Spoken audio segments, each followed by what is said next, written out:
శ్రీజ, నువ్వు ఇట్లా చేస్తావని నేను అస్సలు అనుకోలేదు.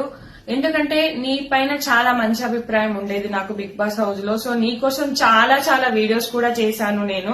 ఎందుకంటే వైల్డ్ కార్డ్స్ వచ్చి నిన్ను తీసేశారు. సో ఓటింగ్ ప్రకారం నువ్వు వెళ్ళలేదు అనిపించి చాలా అన్యాయం జరిగింది. సెకండ్ టైం వచ్చినప్పుడు కూడా అన్యాయం జరిగిందని నేను చాలా వీడియోస్ చేశాను.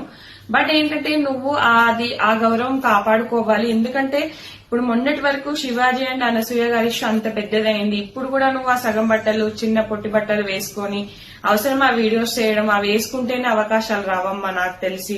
ఎందుకంటే అది ఈ బిగ్ బాస్ క్రేజ్ అనేది ఒక 1 year వరకే ఉంటది. కానీ మీకు మంచి అవకాశాలు రావాలని మనస్ఫూర్తిగా కోరుకుంటున్నా. కానీ అది ఇల్లు దీపం ఉన్నప్పుడే ఇల్లు చక్కబెట్టుకోవాలన్నట్టుగా మరీ అంత చిన్న బట్టలు వేసుకోవాల్సిన అవసరం లేదు. మంచి శారీస్, మంచి హాఫ్ శారీస్, మంచి వెస్ట్రన్ వేర్ కూడా వేసుకొని చేయొచ్చు.